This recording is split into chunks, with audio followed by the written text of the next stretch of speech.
Why do some children respond to certain discipline and others don't? And how do you know what's best for each child? Yeah, that can be maddening for a parent. What we discovered early on is we had Esther and we were like, all right, we got this parenting thing down. We started figuring out what makes her tick. And then Joshua and Jared came around and it was completely irrelevant. So, what worked for Esther did not work for Joshua and Jared and subsequent other children. So what makes the difference for your children? Well, to help you understand that, I want to tell you a quick story. The other night, we had some friends over. They've got a number of little children. We still have little children in the home. And they were all running around. And we were having this lesson, and we were teaching them some stuff and talking, interacting. The adults were, and the children were just driving us crazy. And so I looked over to Enoch, and I said, Enoch, your behavior is inappropriate. Sit down and be quiet. And immediately, boom, he looked around, sat down, that was done. And on the other hand, Eve, we knew words were not going to help. Right. So I picked her up, physically restrained her. This is what we're doing now. Exactly. She sat on my lap. Now, a lot of parents ask us, how do we have such well-behaved children? Right. We get that all the time. Now, let me tell you, it's because we took the time to learn their individual learning styles and their personality style and their pain points. Right. Now, so this is really important to understand that in parenting, one size definitely does not fit all. So what works for one child very likely won't work for another child. And often children are very different from their parents. In other words, what you think would motivate you or would inspire you very well may have no impact on one of your children. Now, we have a model that really helps us. We want to share it with you today. We call it the R.O.L.E model, R-O.L.E. Yeah, so to understand the R.O.L.E model, here I want to tell you, just like take you back really quick into medical history. It used to be that when people got sick, doctors would throw herbs or medicine or liquids at them, and they discovered that some things worked and other things didn't work. They didn't have a model for why something worked and didn't. And then Louis Pasteur came along and realized that there's stuff called bacteria, and there's penicillin, and there's actually a cause and effect thing going on inside of our bodies. And once they had that model, that allowed all of modern medicine to begin to roll forward at a drastically accelerated pace. We could heal people because we could discover what was going on, and we had a model for addressing the problem. So we wanted a model for our family. And Right. as I said before, we use what we call the R.O.L.E model. Yeah. Now let me tell you about the first one, letter Yeah. R. What does it all stand for? R, the letter R on R.O.L.E model. R stands for rock. Now this is a child that tends to be kind of quiet. They're really grounded and consistent. They can be kind of stubborn, right? Stubborn, Yeah, like a rock. Right. They're a really good listener. And they're like a counselor or a therapist or a comforter. They give you a lot of comfort. Yeah, lots of comfort.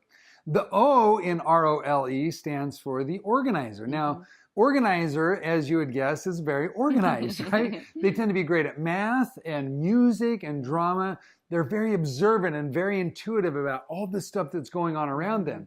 So think about great engineers or actors or musicians. Most of these people tend to have this organizer personality type. Now the L stands for the leader. That's Margie, right? And several of our children are leaders. Yes, very much so. They're naturally assertive. They like to take charge. They love action and getting things done. You can think of maybe like a CEO, a prominent politician, or other people that are in the forefront leading the way, right? Yeah, anybody that's just out there making things happen, that's the leader. Again, that's Margie, right?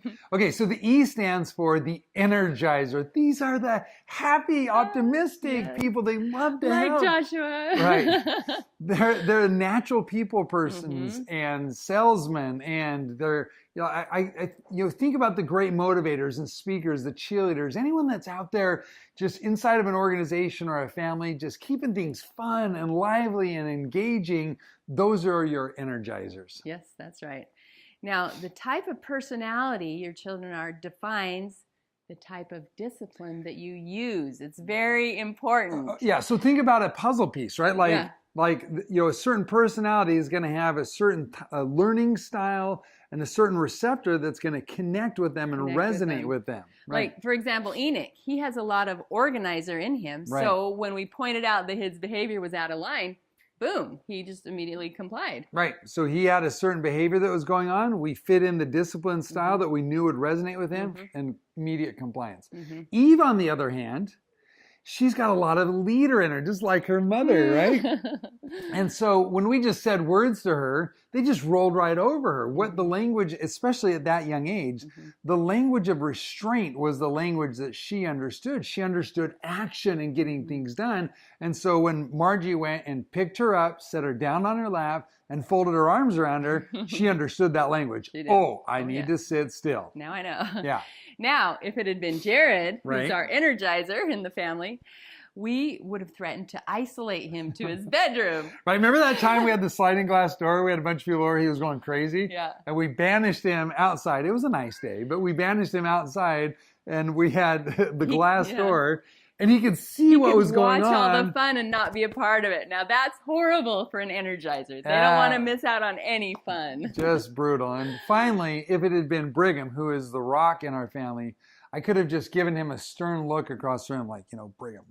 Disappointed in you. Right, like, I'm disappointed in you. That's just, I'm really sad. Or a sad look, and, he'd really hurt my feelings or whatnot.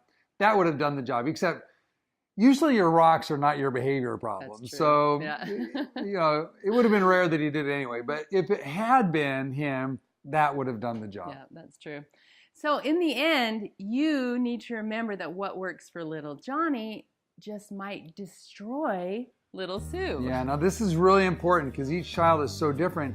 It's not just that it wouldn't work for them. Some things literally will disrupt the child and could really damage and hurt and destroy them if you're not doing things in a way that really resonates with them. So our challenge to you today is to spend some time and to really observe your child and to discover what your child's role is, and then adjust, role as in R-O.L.E, and then adjust your discipline and your parenting style accordingly. And you'll discover that where there's a more accurate fit, the more you can resonate with who the child is naturally, then the more they will respond, and you'll just be amazed at the results you get. So true, so true. We would love to hear about your children and their different roles and how you've discovered it and what makes a difference in your family. So feel free to comment below here and tell us all about it. We would absolutely love to hear from you. So can't wait to hear your story. Thanks so much. We'll talk to you later.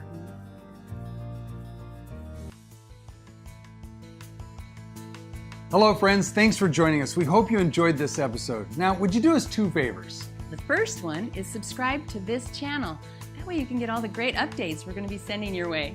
The second thing is, do you want more joy in your family life? Do you want more peace and happiness? Well, if you do, we want to give you our entire parenting system, the Family Fun Miracle, totally for free. You ever felt friction in your home or stress in your marriage? I know. Do you ever wish your kids would do more? Or do you ever feel overwhelmed? If so, then how are you going to change it? Yeah. What are you going to do different? That's right. Now, in our family, with 11 children and Joshua and I both, pretty strong-willed. Very strong-willed. There's a lot of opportunity for stress. Now, you know that if things are going to change in your family life, you've got to start thinking different. You've got to feel different. You need to see your children and your spouse in a totally new light. Now, to help you with this, we've created a free guide for you called the Family Fun Miracle. And you can access that right now. Go to endlessfamilyjoy.com/fun. Again, that's endlessfamilyjoy.com/fun. We'll give you the entire system, a complete guidebook, and a training video that'll show you real life examples of how you can implement in your home, totally free of charge. So just go to the website, give us your name and email address. We'll instantly send you everything you need. This is the exact same system, the same principles that Margie and I use with our very large and challenging family to reduce stress, remove friction, and have more peace and more joy inside of our family life. Thanks for coming here today. Thanks for listening. We'll see you on the next episode.